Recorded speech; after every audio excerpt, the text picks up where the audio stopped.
Luiz, você é alto assim? Eu que sou baixinho. Amém. Amém. Eu, sinceramente, creio que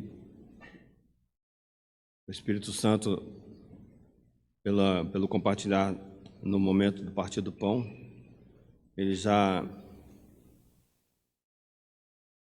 adiantou bastante, não talvez na mesma ênfase, mas alguma coisa que está no meu coração com relação a essa questão espiritual ou celestial. E eu gostaria de ler aqui Romanos, capítulo 15. Depois os irmãos vão entender a ênfase que eu quero dar, porque eu quero falar sobre o que está no meu coração, está relacionado com serviço espiritual. Serviço espiritual. Vamos ler Romanos, capítulo 15.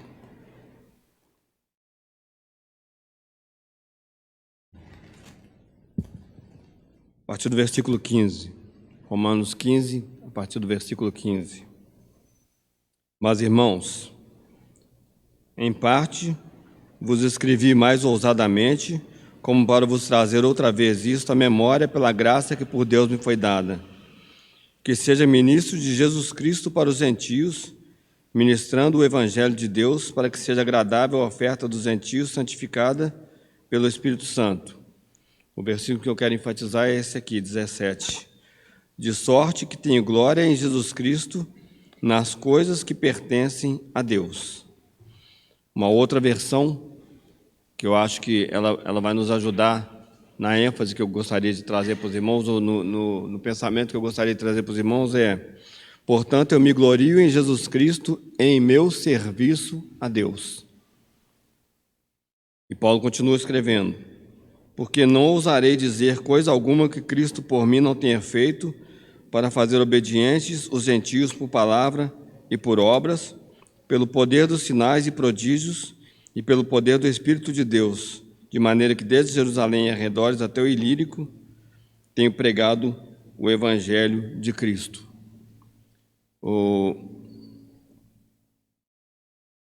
Quando a gente fala dessa questão de serviço, né, e a gente fala bastante sobre essa questão no nosso meio, né, quando a gente tenta falar que todos nós, como filhos de Deus e como nascidos de novo, como cidadãos celestiais, como fomos lembrados agora há pouco, nós precisamos servir a Deus, né, eu creio que nós precisamos entender bem o que é esse servir a Deus. Né, existem, com certeza, vários aspectos disso, mas eu acho que nenhum deles vai fugir ao aspecto, aquilo que é principal, que o servir a Deus é servir a Deus naquilo que Deus deseja que nós façamos, e não naquilo que nós achamos que devemos fazer. E eu gostaria de, lembrar para os irmãos uma pergunta, quando a gente estava estudando o Evangelho de João, a gente falou um pouco sobre isso com os adolescentes, mas de uma maneira, talvez até um pouco mais resumida, né? Mas são versículos que eu acho que eles nos ajudam a entender quando nós pensamos em servir a Deus. Porque aqui as pessoas perguntam, né? O Senhor Jesus, no versículo 28 do capítulo 6 do Evangelho de João, João capítulo 6, versículo 28, vamos começar no versículo 27. Versículo 27. O Senhor fala com eles assim, a gente lembra aqui que nesse capítulo, né, teve a multiplicação dos pães e depois as pessoas, então, elas vão procurar o Senhor, e o Senhor fala com eles: vocês não estão me procurando pelo sinal que vocês viram, mas porque vocês comeram do pão e ficaram saciados. Isso é que é importante para vocês, né, como o Pablo lembrou aqui agora há pouco, né, essa necessidade, esse desejo que temos de termos as nossas necessidades saciadas e aí isso se torna o centro das nossas vidas. E é exatamente isso que está acontecendo aqui. Então o Senhor fala com eles assim: trabalhai não pela comida que perece, mas pela comida que permanece para a vida eterna, a qual o Filho do Homem vos dará, porque a este o Pai, Deus, o selou. E aí eles perguntam para o Senhor Jesus no versículo 28, disseram-lhe, pois, que faremos para executarmos as obras de Deus? Então, uma pergunta importante, que eu acho que nós deveríamos fazer para o Senhor. Né? O que nós faremos para executar as obras de Deus? Mas aqui já tem a resposta também, porque o Senhor Jesus fala com eles assim: Jesus respondeu e disse-lhes: a obra de Deus é esta. Então não tem obras de Deus. A obra de Deus é esta, que creais naquele que Ele enviou. Que creais naquele que Ele enviou. Então, a gente poderia gastar muito tempo tentando entender ou falando a respeito desses dois versículos, porque eles vão nos ajudar muito a entender o que nós precisamos fazer, o que nós temos que fazer, porque a obra de Deus é esta, que nós creiamos naquele que Ele enviou. E o Senhor deixa isso muito claro para aquelas pessoas ali. O que o Senhor Jesus estava dizendo para eles? Olha, vocês estão querendo fazer a vontade de Deus, vocês estão querendo fazer as obras de Deus, não tem outro caminho a não ser vocês creem naquele que Ele enviou. Essa é a obra de Deus. E por que eu estou falando isso para nós, dando início a esse assunto de serviço, irmãos? Porque para nós permanece esse princípio. Para nós permanece e vai sempre existir esse princípio, que a obra de Deus, ela é crer naquele que Ele enviou. Se isso não for verdade para nós, se a base do nosso serviço não for Jesus Cristo, se a base das nossas ações, das nossas atitudes, dos nossos serviços, não for o Senhor Jesus, aquele que Ele enviou, não for porque nós cremos nele, e nós vamos ver mais para frente, que essa questão do serviço está relacionada com alguma coisa que o Senhor já fez. Se não for baseado nisso, irmãos, esquece. Nós faremos um monte de obras e um dia nós estaremos diante do Senhor e o Senhor vai falar assim: não vos conheço. Não vos conheço. Senhor, mas nós falamos em Teu nome, nós fizemos milagres, nós fizemos isso, nós fizemos aquilo. Não vos conheço. E é interessante, irmãos, nós também vamos tocar um pouquinho nesse ponto, um pouco mais para frente, porque não é assustador para nós, não é algo que deveria nos dar muito temor. Nós estamos vivendo aqui nessa terra, e nós temos alguns anos, né, juntos aqui, nós estamos aqui despertados pelo Senhor, pelo Seu Espírito Santo, para vivermos uma vida espiritual, para vivermos uma vida celestial, e nós vamos fazendo as coisas, e um dia nós vamos chegar diante do Senhor, e pode ser, né, como 1 Coríntios também nos diz, que aquilo tudo que fizemos tenha sido palha, tenha sido feno, tenha sido madeira, e não pedras preciosas, prata ou ouro. E realmente é importante nós pensarmos sobre como tem sido a nossa vida, e baseado em quê? E qual é a fonte do nosso poder espiritual e das coisas que nós fazemos. Então, eu acho que esse exemplo é bom, ele nos ajuda. Hoje de manhã nós chegamos aqui, não tinha luz, né? Mas as lâmpadas estavam no lugar, o apagador estava ali, né? Os fios não haviam sido retirados, como já aconteceu conosco aqui do Padrão, né? Roubaram os fios aí, né? Um outro problema, mas estava tudo no lugar, estava tudo certinho, mas não tinha energia. Né? A partir do momento que veio o carro da CEMIG, eles consertaram e ligaram lá, a energia chegou aqui, então nós temos luz. Nós precisamos tentar, precisamos pedir ao Senhor que Ele sonde os nossos corações para que nós compreendamos, para que nós vejamos de onde tem sido, ou qual tem sido a fonte do nosso poder para nós fazermos as coisas. Nós olhamos para os lados, nós olhamos uns para os outros, e nós começamos a enxergar um monte de situações que nós podemos servir. Mas eu vou dizer isso para os irmãos, e os irmãos, talvez, alguns de nós, possam discordar, né, veementemente, né? Mas nem tudo que aparece na nossa frente precisa ser feito. Nem toda pessoa que está doente ou que está não precisa ser visitada imediatamente. Ah, mas você está sendo contrário à Bíblia. Não, eu estou dizendo que mesmo esses serviços, eles têm que ser feitos baseados na força que o Senhor dá. Porque nós podemos sair, vamos falar sobre isso, atropelando as coisas, sem conexão com a cabeça, esse é o ponto importante, e nós podemos fazer as coisas que Deus falou para a gente, não, ainda não é para fazer. Né? Nós vamos ver que, às vezes, socorrer uma pessoa que está em necessidade financeira não é ainda a vontade de Deus para aquele momento. Então, nós vamos ver algumas coisas, né? Estou adiantando algumas coisas aqui, nós vamos ver algumas coisas relacionadas com essas verdades que, de certa forma, né, pelo menos para mim, quando eu comecei a pensar nesse assunto e comecei a meditar sobre isso, e fui lendo, e fui vendo, eles começaram a estremecer algumas das bases humanas que eu havia construído sobre a questão do serviço. Então, irmãos, o primeiro ponto que eu gostaria de chamar a atenção, ou mais um ponto, né? Talvez já chamamos do primeiro ponto aí, um ponto que eu gostaria de chamar a atenção dos irmãos, é que, lendo Efésios capítulo 1,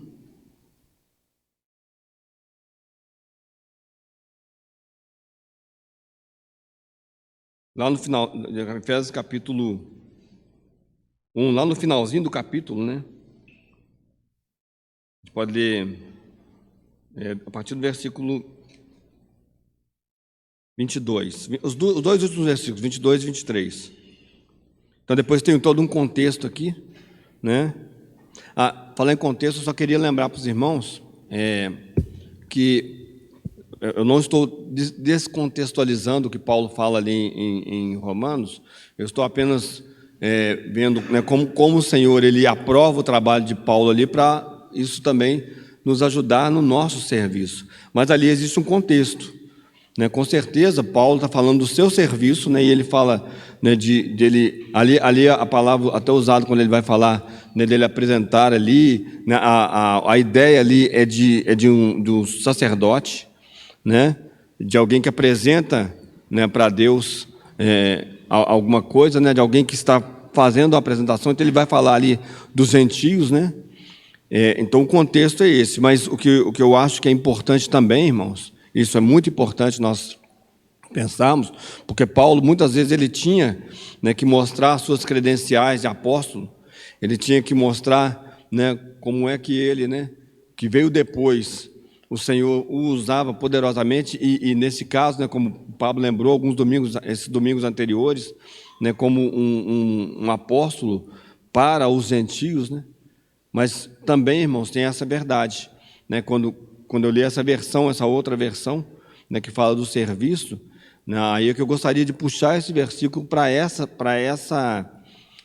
dar essa ênfase com relação ao serviço, porque Paulo, como a gente vê ali no contexto, ele vai dizer, olha, que tudo que ele fez baseado num poder espiritual. E nós não temos dúvida disso, né, irmãos? Nós não temos dúvidas de que Paulo, ele buscava e ele tinha a sua fonte em Cristo. A sua fonte era Cristo, né? O seu poder era o poder espiritual do Espírito Santo agindo através dele. E ele mesmo fala isso, né? Eu fiz muitas coisas, mas não eu, mas o Espírito do Senhor, né, que está em mim. Então, isso é importante também nós pensarmos. Mas aí o princípio, ele é o mesmo para nós. E a verdade é a mesma para nós. Nós não deveríamos ousar falar ou fazer qualquer coisa desconectado da vida de Deus, desconectados da vida de Cristo. E quando eu falo desconectados da vida de Cristo, eu estou falando de Cristo como cabeça e o seu corpo. E então aqui em Efésios capítulo 1, versículo 22, fala assim: e sujeitou todas as coisas aos seus pés, e sobre todas as coisas o constituiu como cabeça da igreja, que é o seu corpo, a plenitude daquele que cumpre tudo em todos. Que é o seu corpo, a plenitude daquele que cumpre tudo em todos.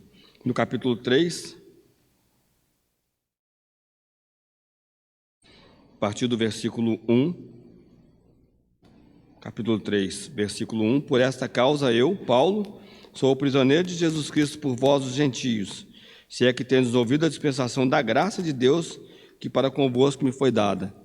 como me foi esse mistério manifestado pela revelação, como antes um pouco vos escrevi. Por isso, quando ledes, podeis perceber a minha compreensão do mistério de Cristo, o qual, noutros séculos, não foi manifestado aos filhos dos homens, como agora tem sido revelado pelo Espírito aos seus santos apóstolos e profetas. A saber, qual que é o mistério? A saber, que os gentios são co-herdeiros e de um mesmo corpo e participantes da promessa em Cristo pelo Evangelho, do qual fui feito ministro pelo dom da graça de Deus que me foi dado, segundo a operação do seu poder. A mim, o mínimo de todos os santos, me foi dada essa graça de anunciar entre os gentios, por meio do Evangelho, as riquezas incompreensíveis de Cristo, e demonstrar a todos qual seja a comunhão do mistério que desde os séculos esteve oculto em Deus, que tudo criou por meio de Jesus Cristo. Para que agora, pela Igreja, a multiforme sabedoria de Deus seja conhecida dos principados e potestades nos céus, segundo o eterno propósito que fez em Cristo Jesus, nosso Senhor, no qual temos ousadia e acesso com confiança pela nossa fé nele. Portanto, vos peço que não desfaleçais das minhas tribulações para vós, que é a vossa glória. Senhor, nós estamos aqui mais uma vez rogando ao Senhor que o Senhor mesmo abra a Tua palavra para nós, Senhor. Nós temos muitas limitações, Senhor.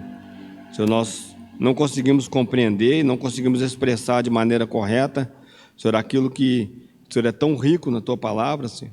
Senhor, a Tua palavra, Senhor, que é tão cheia, Senhor, de riqueza, Senhor.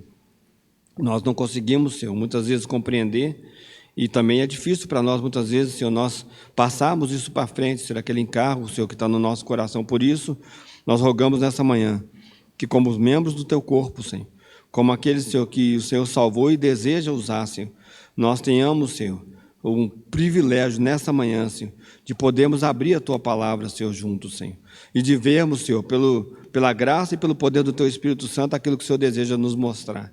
Ó, Senhor, glorifica o Teu nome entre nós nessa manhã, Senhor. Fala ao meu coração e o coração dos meus irmãos, Senhor. Senhor, ainda temos, Senhor, esses dias aqui na terra e queremos, Senhor, aproveitá-los bem, Senhor, servindo ao Senhor da maneira correta e como o Senhor deseja. Auxilia-nos, Senhor, conduza-nos, Senhor.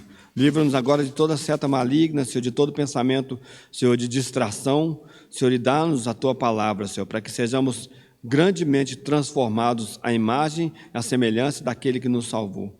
Senhor, é a nossa oração nessa manhã. Senhor, estamos aos Teus pés, rogando a Ti, fala conosco. Em nome do nosso Senhor Jesus. Amém.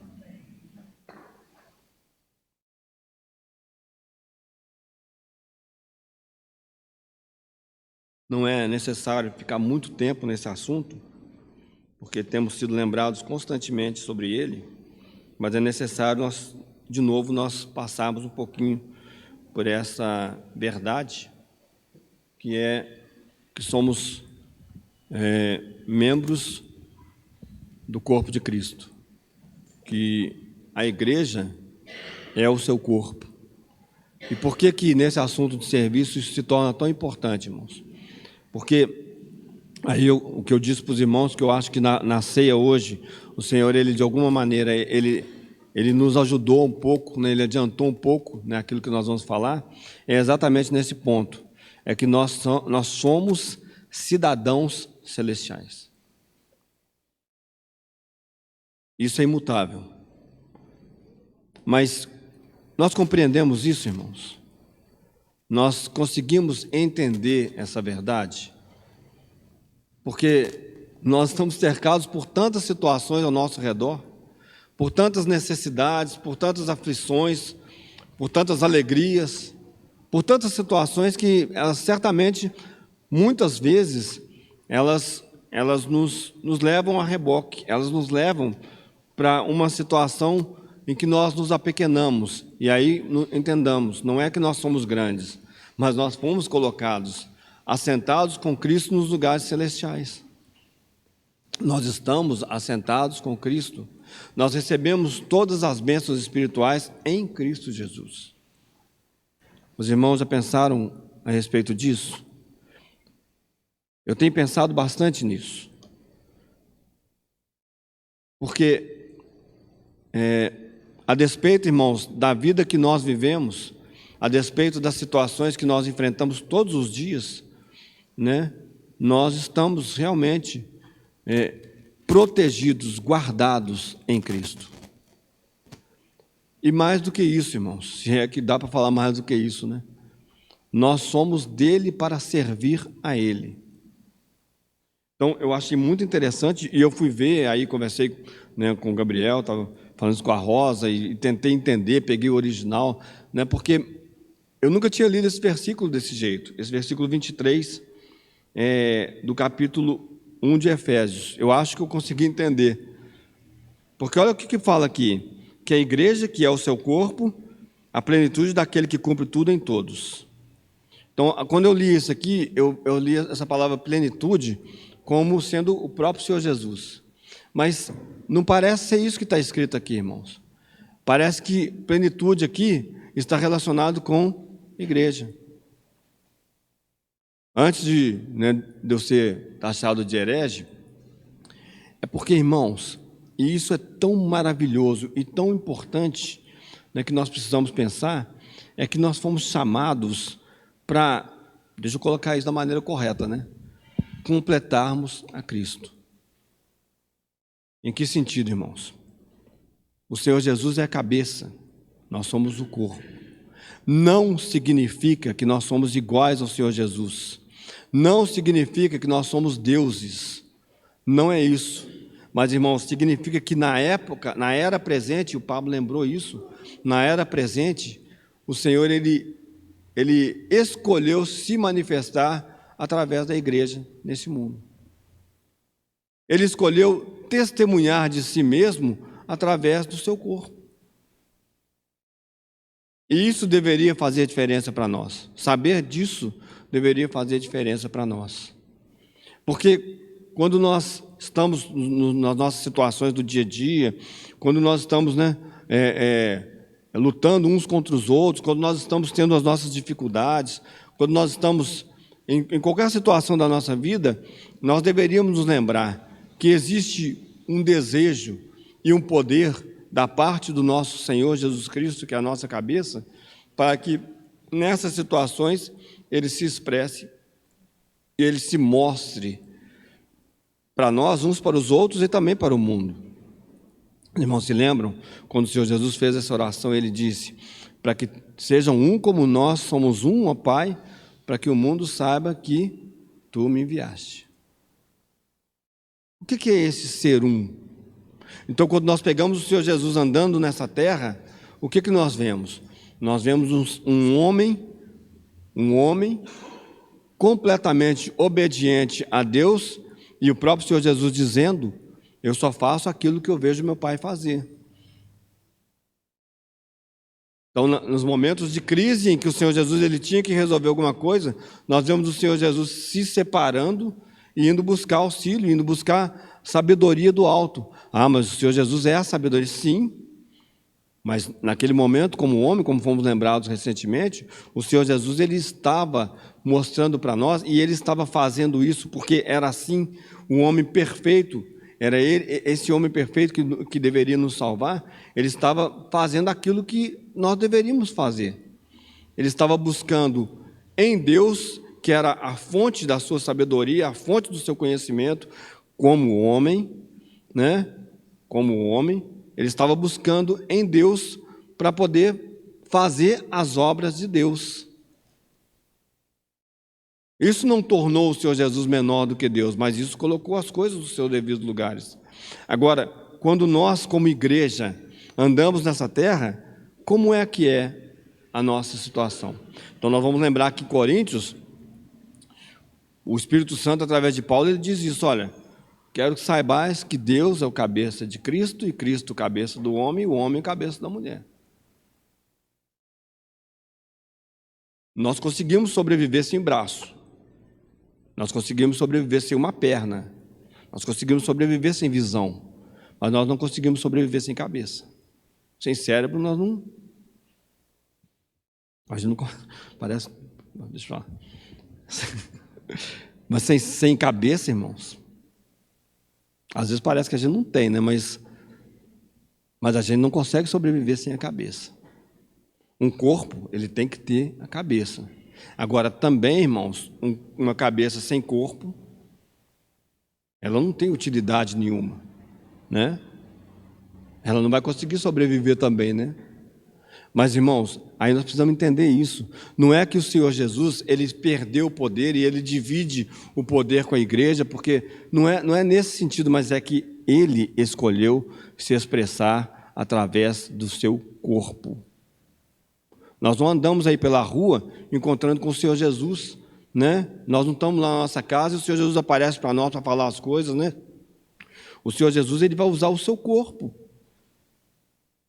Como é que hoje as pessoas vão ouvir a respeito do Evangelho? Como é que as pessoas vão ouvir a respeito da vontade de Deus? Não é através de anjos, né? Não é por ministério de anjos, não é porque não é o Senhor Jesus descendo do céu e falando, mas é através do seu corpo, que é a igreja. A plenitude daquele que enche tudo em todos. Se ela é plena, se ela tem plenitude, é porque ele enche tudo em todos. E isso é algo assim, realmente maravilhoso, irmãos. Maravilhoso. Essa é uma verdade, né, que ela deveria mudar a forma como nós vivemos e agimos nesse mundo. Nós somos a igreja do nosso Senhor Jesus. Estou falando os cristãos, tá, irmão? Nós aqui não, né? Nós somos parte, tá? Nós somos alguns membros, né? Mas nós que cremos somos a igreja do nosso Senhor Jesus Cristo. Nós somos o seu corpo, né? Nessa terra. E aí, irmãos, é que é o ponto que eu gostaria de chamar a atenção dos irmãos. É que essa expressão do Senhor Jesus, ela tem que se dar sobre essa verdade. Você e eu não deveríamos ousar fazer coisa alguma que não seja pelo poder, a capacitação, a sabedoria e a direção do Espírito Santo de Deus. Por isso que o Senhor Jesus, ele fala, olha, eu tenho que ir, eu preciso ir, porque se eu não for, o Espírito Santo não será enviado a vocês. Vocês não receberão esse ajudador, esse auxiliador. Eu vou mandar um semelhante a mim. Porque se vocês não tiverem o Espírito Santo, vocês serão inúteis. Por isso que o Senhor Jesus fala com eles, olha, ficai na cidade, até que do alto sejais revestidos de poder.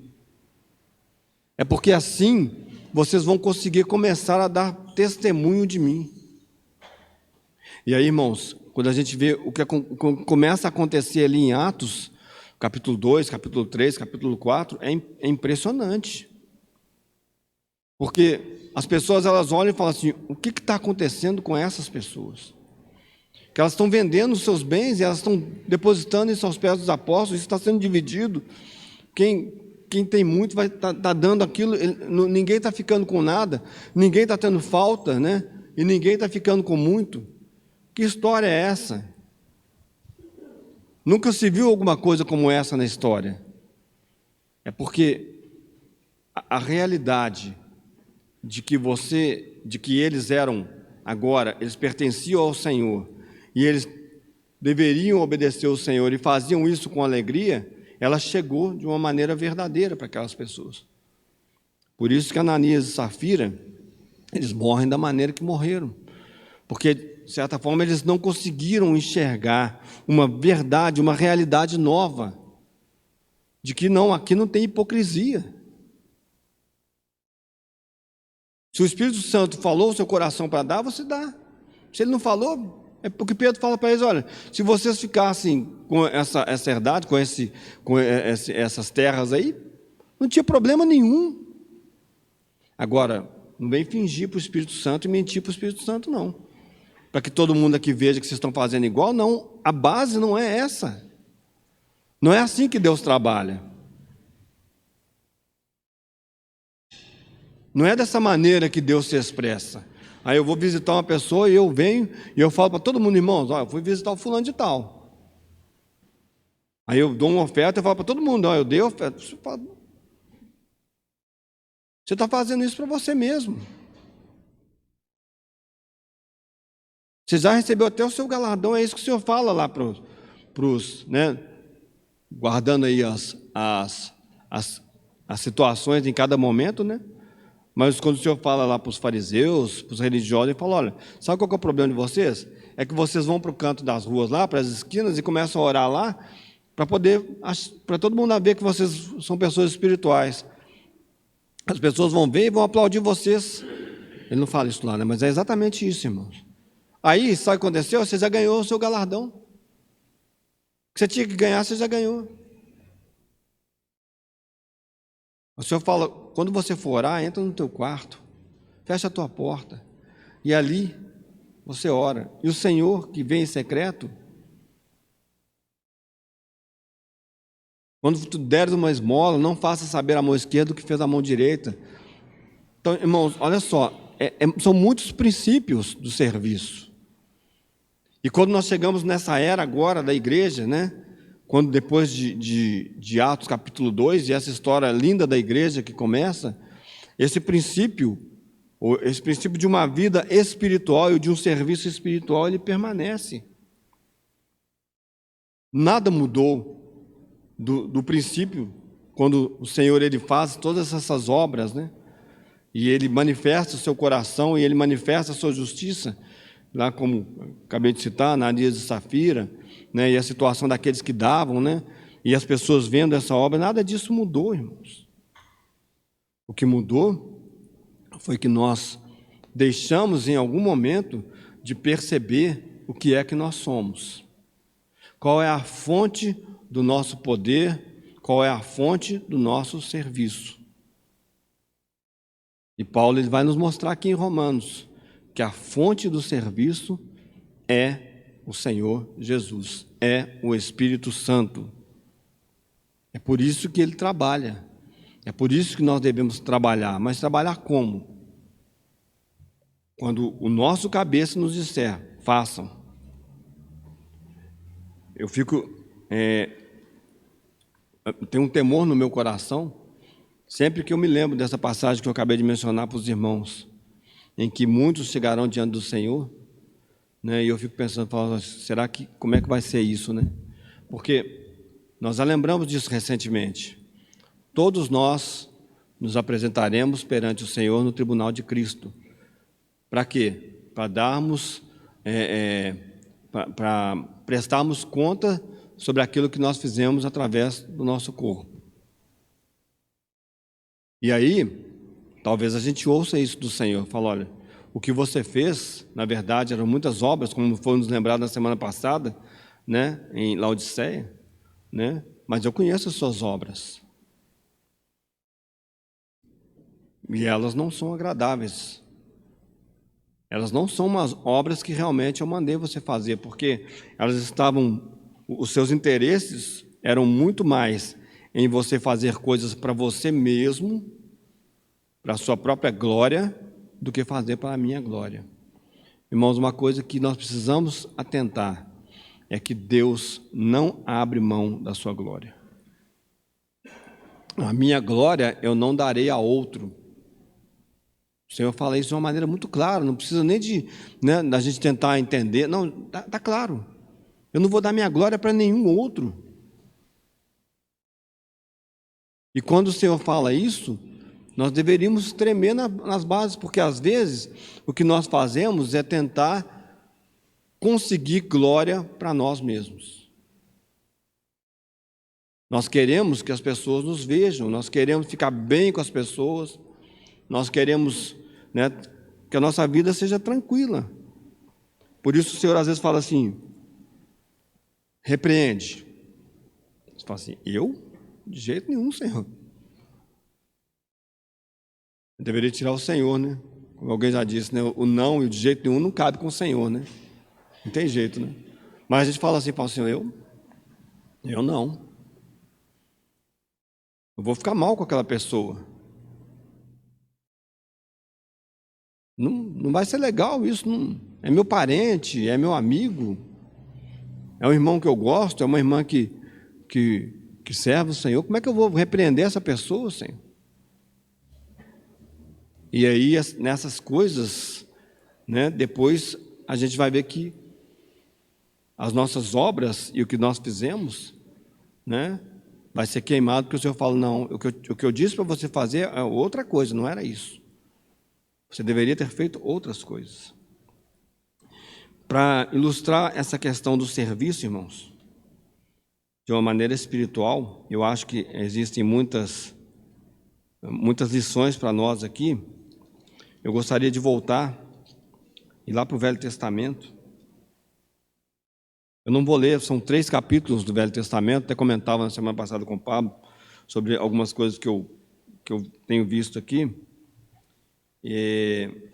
que eu acho que pode nos ajudar a entender também, né?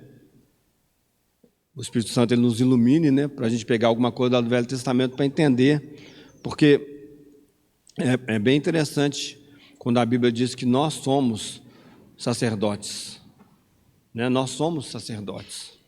E aí eu fui ver, comecei a pensar nisso, eu fui ver lá, quando o Senhor, ele chama, né, Arão e os seus filhos para esse serviço sacerdotal, né, ali a tribo de Levi, e tem, eu creio, né, vou repetir, mas é importante, eu creio que há muitas lições para nós nesse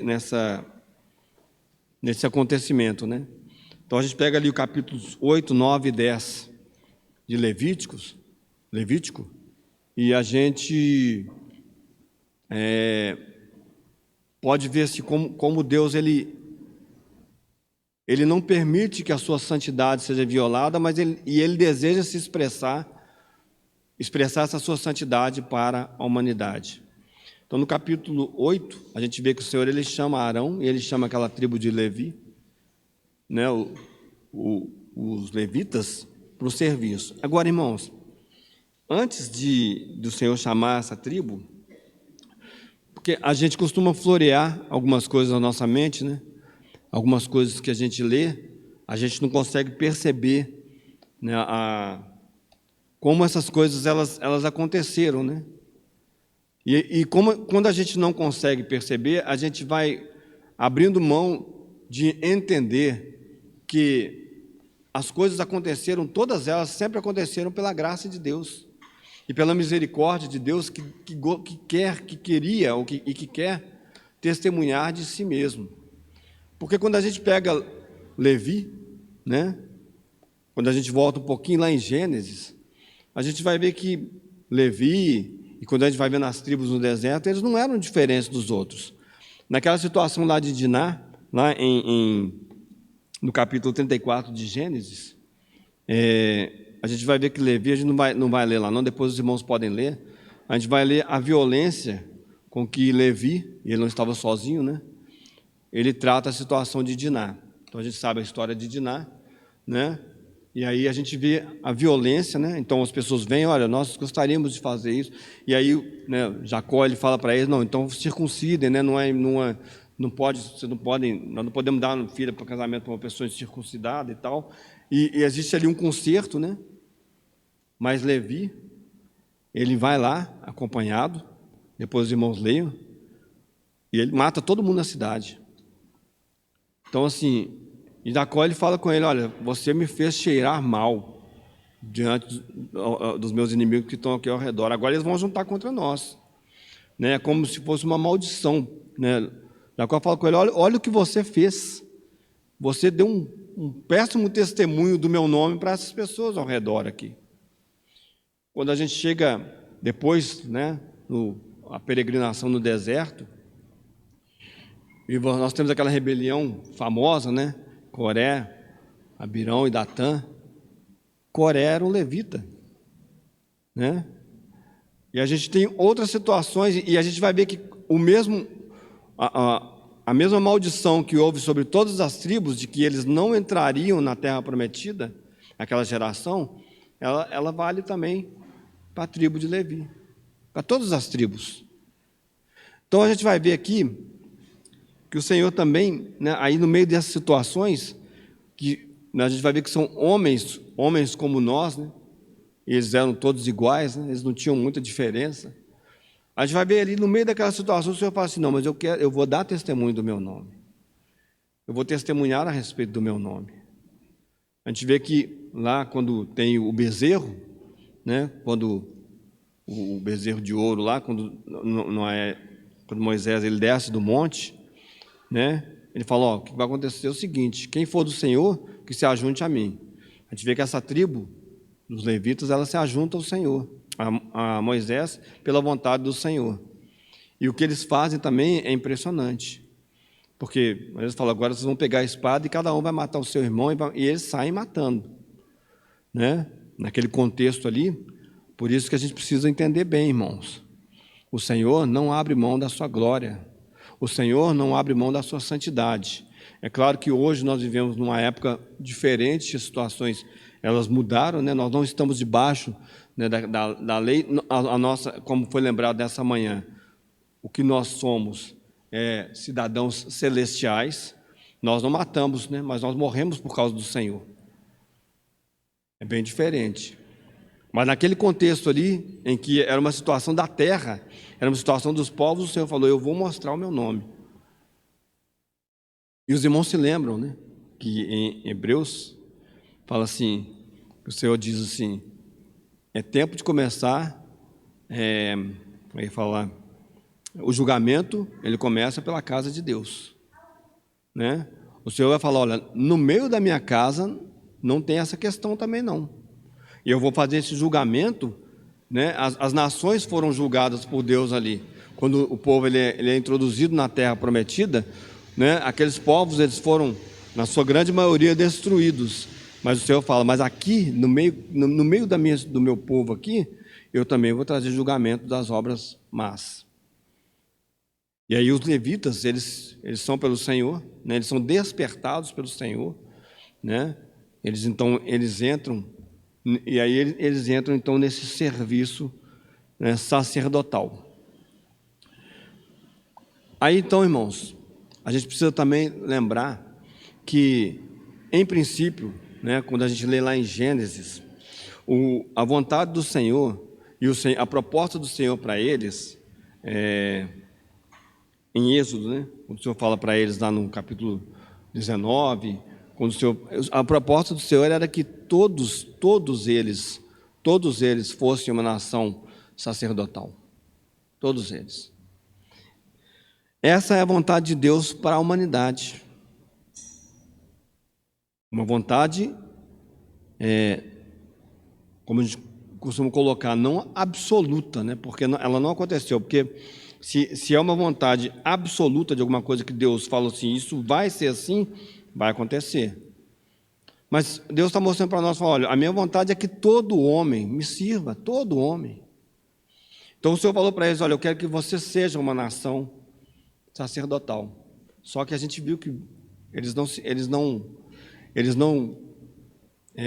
deram atenção, eles não fizeram como Deus disse para que eles fizessem, e aí, então, do meio do povo tem uma nação de sacerdotes, uma nação sacerdotal. Quando a gente chega no capítulo 8 de Números, a gente tem alguns princípios aqui muito bonitos que eu acho que a gente pode também trazer isso para a luz do Novo Testamento para a gente entender. Então, o que acontece aqui? Falou o Senhor a Moisés dizendo, fala a Arão e diz-lhe. E aí o Senhor então vai fazendo todo aquele discurso, e o Senhor então, ele consagra tanto Arão quanto os seus filhos para o serviço. Olha só que interessante, irmãos. Se a gente vai lendo, quando a gente chega no versículo 12, capítulo 8, versículo... deixa eu ver qual que é o versículo aqui.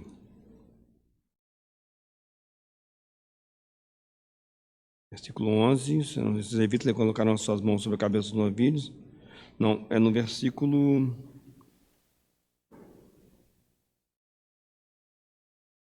Quando ele primeiro, Vou só achar aqui, irmãos, que eu não anotei isso aqui.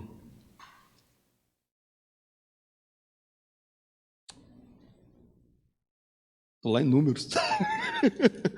Não foi isso que eu li, não. É Levíticos, capítulo 8, eu estou lendo Números, falei, não, eu vi isso aqui. A Bíblia mudou os negócios de lugar, não é possível.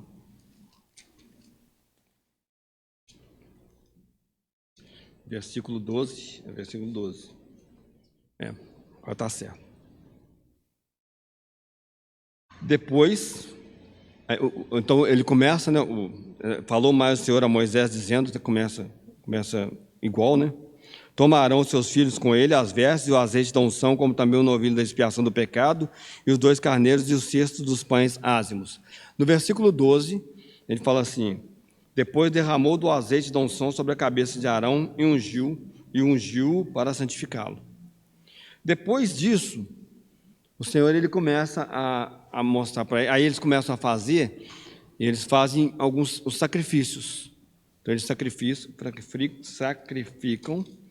E no versículo 30, fala assim: tomou Moisés também do azeite da unção e do sangue que estava sobre o altar, agora não foi só o azeite, foi o sangue, e o aspergiu sobre Arão e sobre as suas vestes, e sobre os seus filhos e sobre as suas vestes, sobre as vestes de seus filhos com ele. E santificou Arão e as suas vestes, seus filhos e as vestes de seus filhos com ele. Os irmãos percebem a diferença? Então, primeiro, antes dos sacrifícios, ele unge com o azeite a Arão.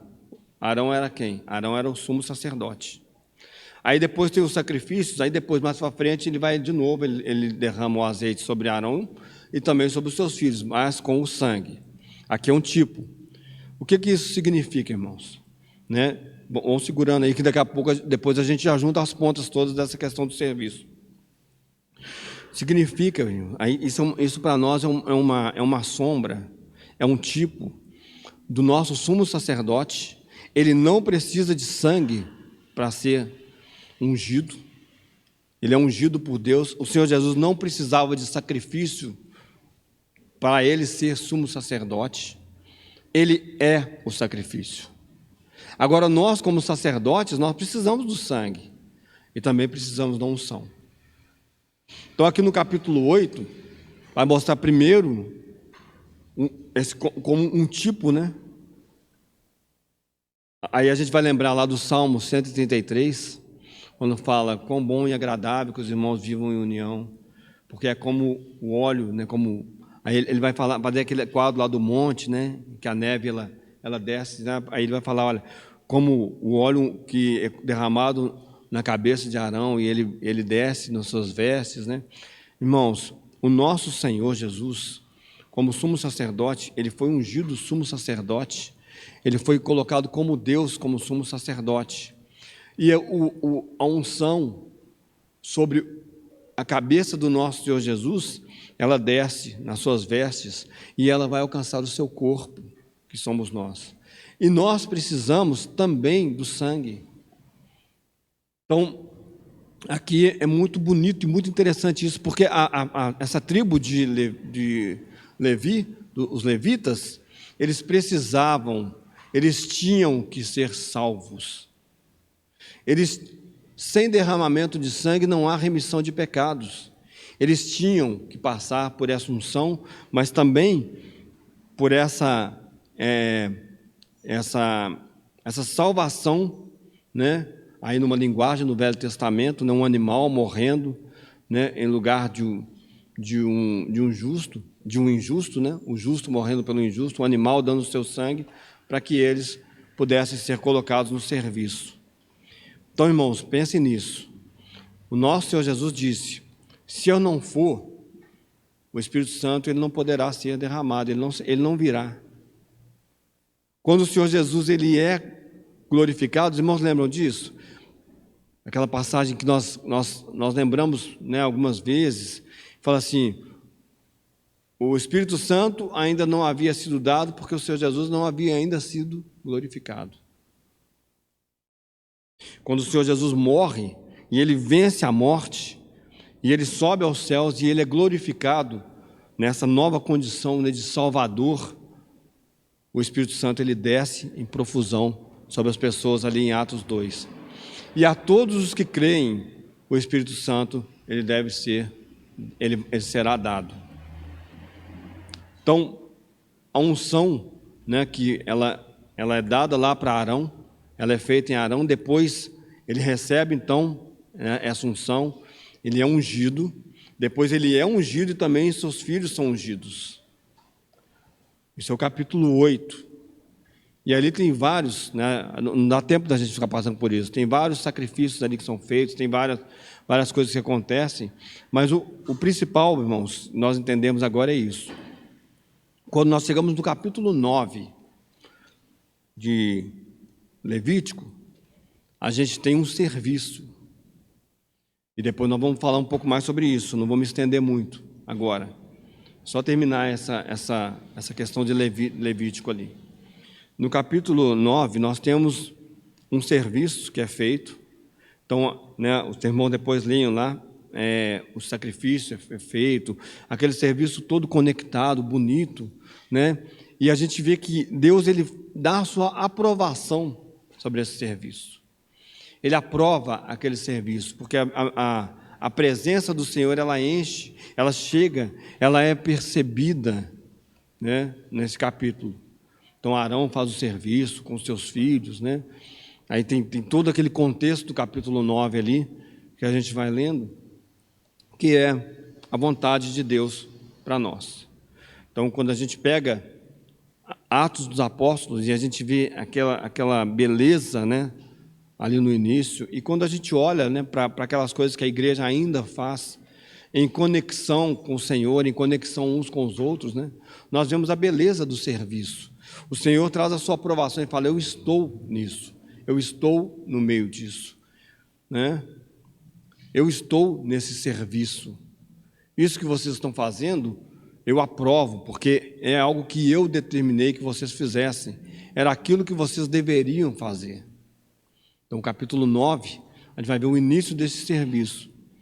Só que no capítulo 10, a gente já tem uma situação tão desagradável, né? Uma situação tão terrível, que também precisa chamar a nossa atenção. Porque o capítulo 10 fala assim: e os filhos de Arão, Nadab e Abiú, tomaram cada um o seu incensário, puseram neles fogo e colocaram incenso sobre ele e ofereceram fogo estranho perante o Senhor, que não lhes ordenara. Então saiu fogo de diante do Senhor e os consumiu, e morreram perante o Senhor.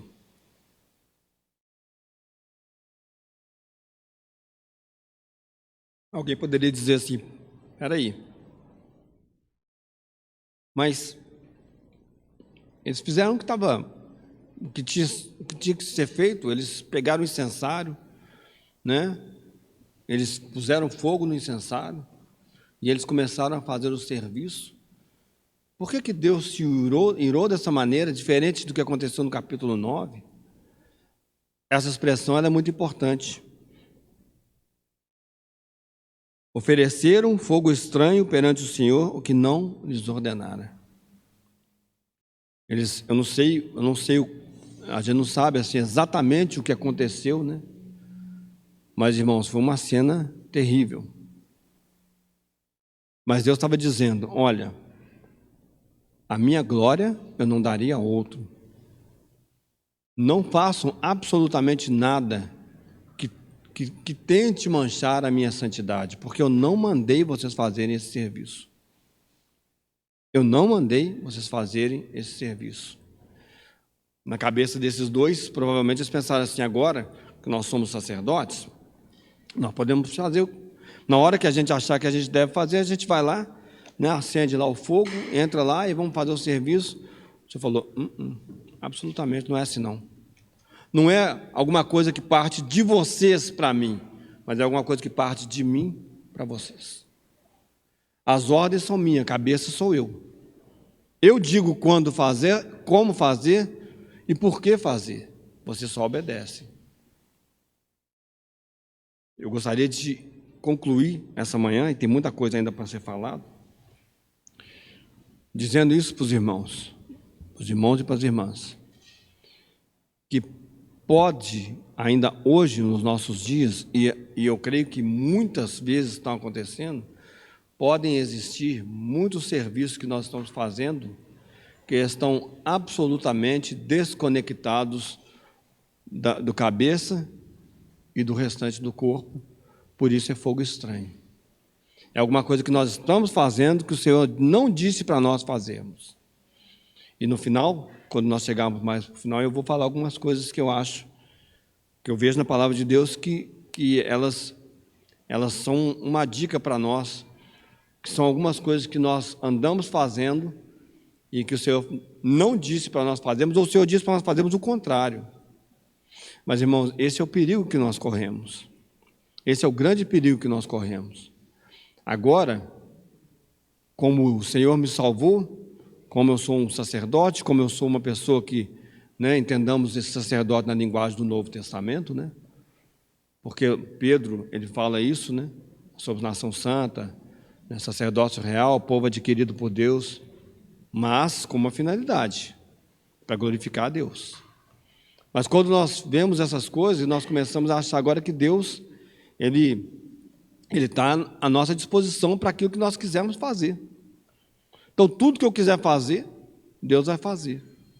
Eu me assusto e eu até acho assim que é uma ousadia muito grande quando eu passo em algum lugar e falo assim, nessa semana, quinta-feira dos milagres, venha que Deus vai te dar. Mas como é que eu posso garantir uma coisa dessa? Como é que um negócio desse pode ser falado assim? Não, a terça-feira é a nossa reunião de milagres. Então, os irmãos aí, na quarta-feira vai ser a reunião para os que estão desempregados. Você vê que Deus vai te dar um emprego. Mãe. Agora nós é que somos Deus. Agora nós é que definimos o dia que vai ter milagre, o dia que vai ter cura, o dia que vai ter salvação. Nós é que definimos. Ao invés de nós falarmos, Senhor, nós estaremos juntos. E nós estamos esperando que o Senhor faça o que o Senhor deseja fazer. Não significa também desordem, irmãos? Nós chegamos aqui no domingo de manhã e falamos assim, vamos ver o que vai dar. Se o Senhor falar para ter reunião de oração, nós vamos ter reunião de oração, porque se o Senhor, não é isso que a palavra de Deus nos diz. Não é assim, não é com desordem. Nós estamos conectados a uma cabeça. E essa cabeça é Cristo. E é Ele quem deve dar as ordens. Aqui, sabe o que aconteceu? Nadab e Abiú, provavelmente, eles pensaram assim, agora nós podemos fazer o que a gente acha que deve fazer na hora que a gente deve fazer. E eles não estavam cometendo adultério, eles não estavam roubando, eles não estavam fazendo nada que a gente possa falar assim, não, então foi isso. Eles não roubaram a capa babilônica, esconderam, não fizeram nada disso. Eles estavam entrando no lugar das oferendas, das ofertas, para oferecer um sacrifício a Deus, para dar uma oferta a Deus, e Deus falou, não, eu não pedi isso para vocês.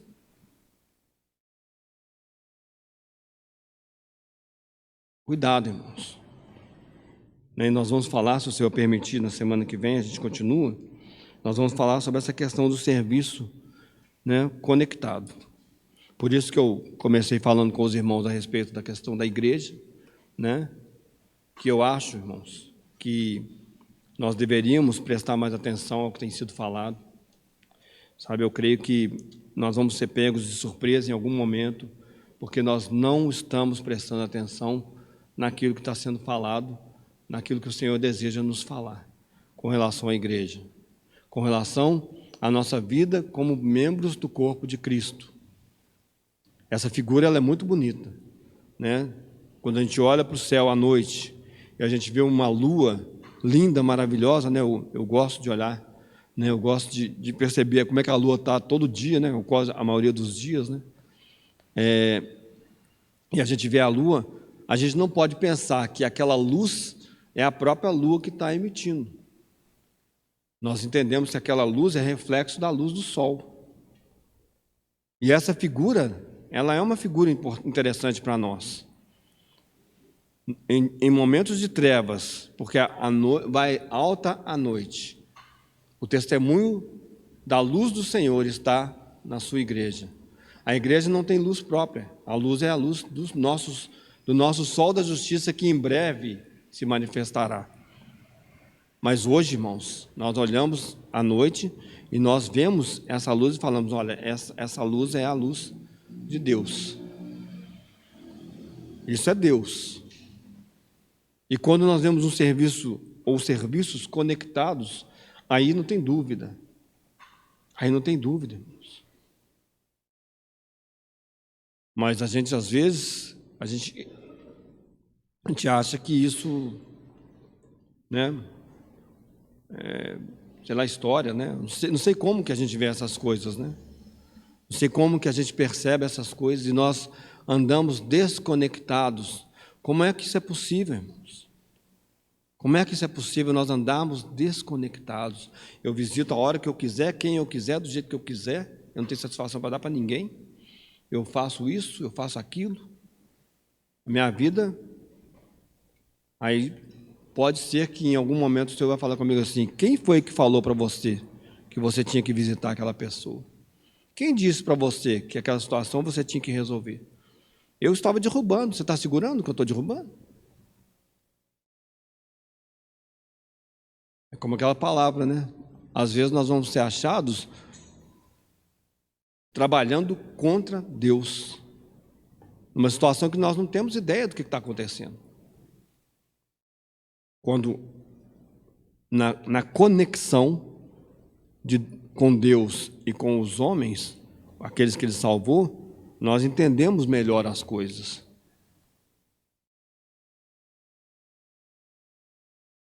Aí é preciso estar conectado, irmãos. Temos falado isso tantas vezes aqui. Tantas vezes. Chegamos em 2022, estamos falando de novo. E alguns podem até falar assim: mas vocês já falaram isso um monte de vezes. Às vezes a gente até pensa, vou falar isso de novo. Vou falar de novo, porque é preciso que seja falado isso. O Senhor quer chamar a nossa atenção para uma vida muito superior, muito melhor, no sentido espiritual e celestial do que a que eu tenho vivido, por exemplo. Uma vida de conexão, né, que foi lembrado nessa manhã. Cristo, Ele é a fonte. Então, Ele quer, né, que eu esteja conectado, né, como lá, a gente vai lembrar de João capítulo 15, a videira verdadeira, né, essa vida de conexão em que a seiva, ela me alcança, né, e eu então vou dar frutos belíssimos, né, para o Senhor. Agora, se eu de alguma maneira isso se interrompe, então você vai ser cortado. E aqui lá não fala de salvação, lá fala de você ser desconectado dessa vida de Cristo, no sentido de serviço, no sentido de utilidade. Aí quando nós estivermos diante do Senhor no tribunal de Cristo, nós vamos ter que prestar conta por meio da coisa que eu fiz por meio do meu corpo ao Senhor.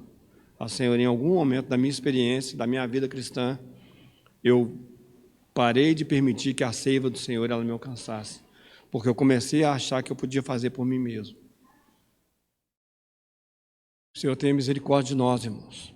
O Senhor tenha misericórdia de nós, porque, né, vai alta a noite, e quando vai alta a noite, o dia se aproxima. E o dia é quando o nosso sol da justiça, ele aparecer. Mas antes do sol da justiça aparecer, né, a estrela da manhã, ela deve estar brilhando dentro dos nossos corações. Porque na hora que aparecer o sol, a gente não vai ser surpreendido. Não, eu já estava aqui esperando pelo dia. Eu já estava esperando pelo dia. E o Senhor, Ele deseja nos alertar mais uma vez para uma vida uma vida espiritual, vivida nesses dias que nós estamos vivendo. Que o Senhor tenha misericórdia de nós. Ó Senhor, eu quero ser o primeiro a dizer para o Senhor que eu necessito, Senhor, que os meus olhos sejam abertos, Senhor, e que todos nós, Senhor, possamos perceber, Senhor, a grandeza da obra que o Senhor fez por nós, Senhor. Senhor, em nos transformar, Senhor, meros pecadores, Senhor, miseráveis pecadores, Senhor, Senhor, em cooperadores da Tua vontade nessa terra, Senhor. E estando aqui também, Senhor, nós desejamos que o Senhor nos encha de entendimento espiritual, de revelação, de graça, Senhor, e de poder, Senhor, para que possamos andar da maneira que o Senhor deseja que andemos, Senhor. Conduza-nos, Senhor. Livrai-nos, Senhor, das nossas muitas ilusões, Senhor, com relação a este mundo, Senhor. E dá-nos uma visão celestial, Senhor, para que possamos andar de acordo com a Tua vontade, de acordo com os Teus princípios. Cuida de nós, Senhor, como o Senhor tem cuidado, Senhor, e permita, Senhor, que o Teu Espírito Santo ache espaço no meu coração e no coração dos meus irmãos e das minhas irmãs, Senhor, para que o Senhor seja verdadeiramente dono, Senhor, e mestre, Senhor, das nossas vidas.